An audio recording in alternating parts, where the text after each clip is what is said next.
Welcome to From the Mind of Christine McConnell. In today's episode, we are going to be transforming one of the guest rooms upstairs into an old world style sewing and craft room.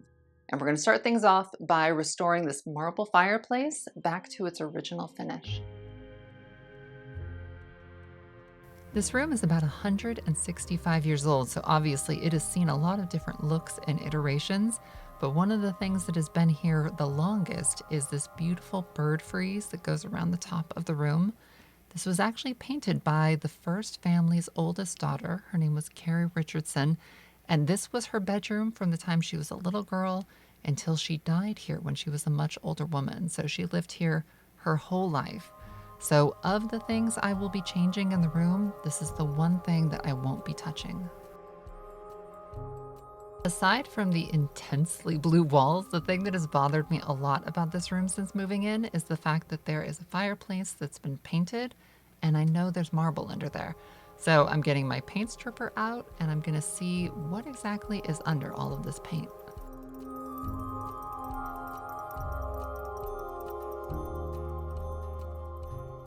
There was a moment here where I thought I had uncovered like an unbelievable looking cranberry marble, but it turns out it was just another layer of paint that they had an artist come in at some point and do a really unusual technique to achieve. But the stripper unfortunately melted it away, and then I just kept going down to the base.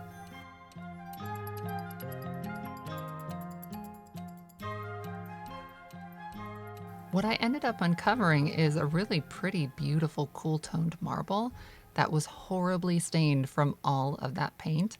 So I did a little bit of research, and what I found worked the best was a mixture of hydrogen peroxide and baking soda. You mix it up like a paste, and you apply it almost like a poultice to a wound. Let it rest for about 20 to 30 minutes, and then just repeat that process over and over again. The whole thing took days, but the finished result really did the thing that I needed it to do. So if you ever need to do something like this technique works.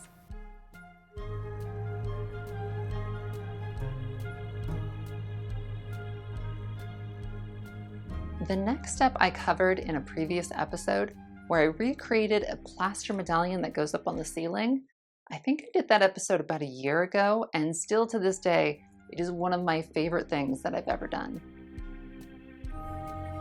Based on the other rooms in the house, I could tell there was a medallion missing here, and so I did a little bit of research about how you can do this, and I set about making my own. The way I did this was to create a two-dimensional design, apply it to sort of a guide, and then design a track that it could slide on. Then you just slap down wet plaster and you just ride that over and over again until it takes shape.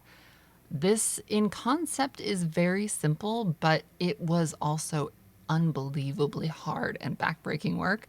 But the end result is so really great that I think it's worth it. Once your pieces dry out, you design a pattern that you like, and then you just affix everything and then fuse it into place with more plaster. I really enjoy taking projects over the top, and the way I did that with this one was I decided to add some embellishments when I was inspired by some of the little details that are around the house. So I made molds, I casted them, and then I affixed them, and when it was done, oh my gosh, this thing just looked so neat.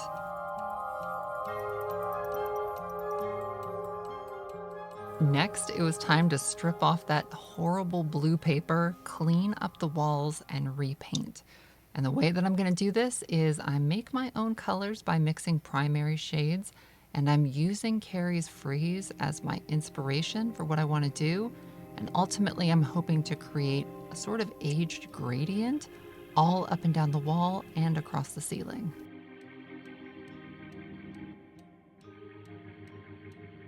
The room really needed a show-stopping lighting fixture after all of this work, so I went on Facebook Marketplace, found something that was period appropriate, drove 4 hours to go get it, found some globes online, and it really made a difference.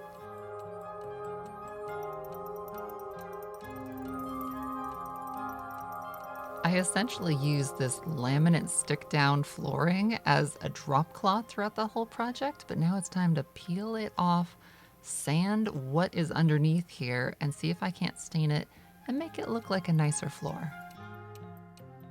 A few years ago, I tackled a project in anticipation for one day creating this room. And that is, I made a dress form, like a replica of my figure, using just recycled cardboard that I had collected. And it ended up turning out so beautiful. It's really kind of the foundation piece for how I designed this entire room. It took me a few months to save up all of the cardboard I needed, but once I had it, I fused it all together using wallpaper glue and some sort of like crappy old coat rack as the core. And then I just started shaving away until it reached sort of the proportions of my own figure. Once I felt like it was going well, I designed a pattern to go over it, cut everything out, sewed it on, and then I wet it with like a tint. And the moisture from this caused the linen to shrink down to the body and mold to it perfectly. I added a few sculpted pieces of wood just to really kind of make this thing look as awesome as possible. And when it was finished, I just thought it looked so great. And in fact, it was so convincing. It even fooled Arthur Buttons, who, I don't know, he's kind of got hamburgers for brains, so I don't know how much validity this adds, but it was really cute to watch.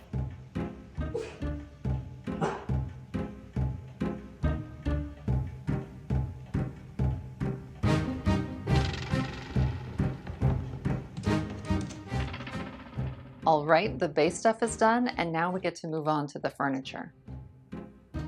My friend Matt Pastore at the Syracuse Antiques Exchange found me this incredible set.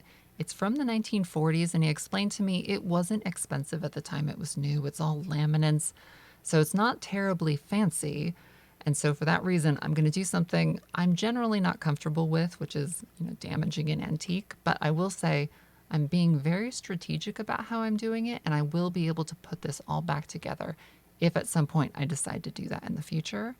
What I want to do is stack the hutch on top of the buffet and create one kind of gigantic, colossal monster piece of furniture in the room that will match the scale of the room and then also hold a ton of storage. After I was done laying down the carpet, it was time to bring in the buffet.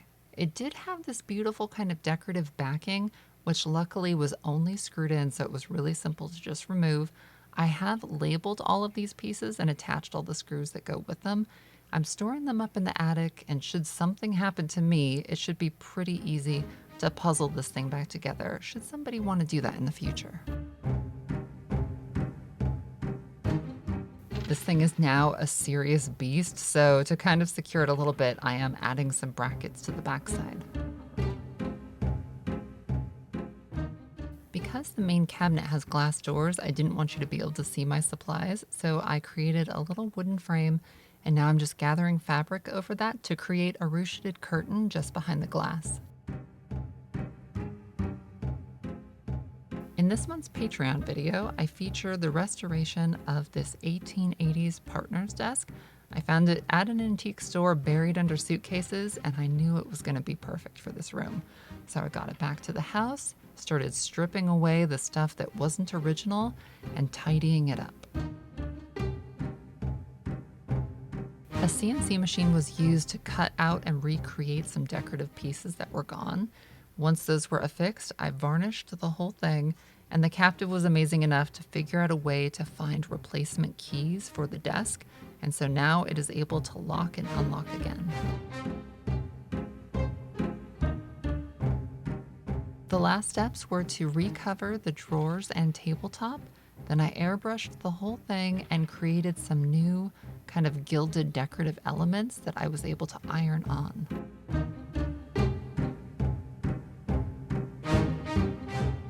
Now it's time to assemble the desk in the room and see if I did a pretty good job at matching this desk to that hutch.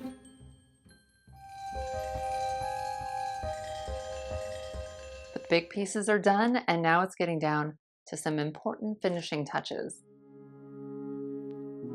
I was lucky enough to find some roughly old lace curtains in another room of the house.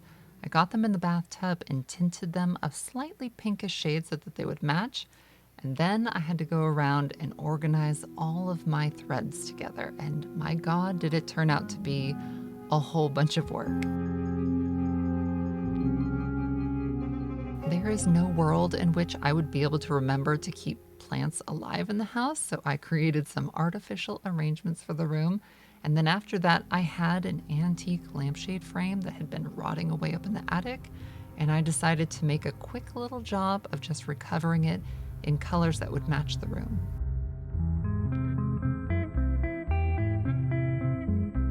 I then cut up some cheap machine-made lace and kind of started weaving it together on the shade to create something that hopefully looked a lot fancier and a little bit expensive.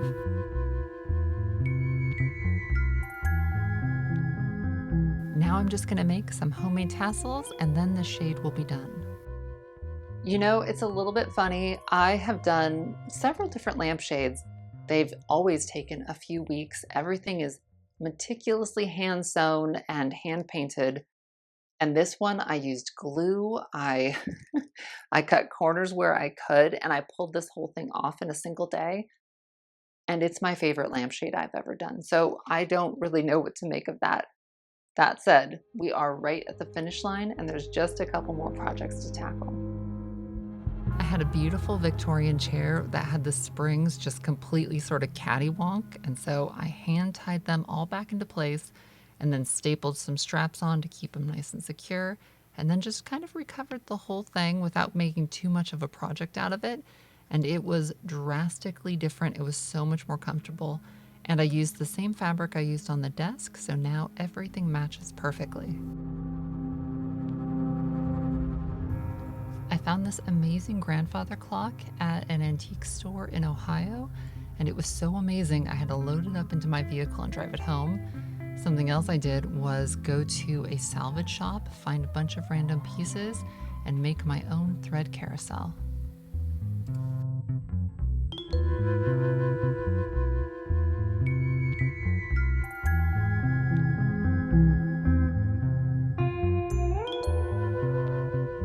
Later this year, I'm going to do a really grand oil painting of my captive as kind of like a sea captain. And so, as a project I did earlier this year, I did a little bit of a test run to see how good I could paint him. And I loved how this turned out so much, I actually decided to hang it here in the room when it was finished.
It is all done, and I am so jazzed with how this whole thing came out.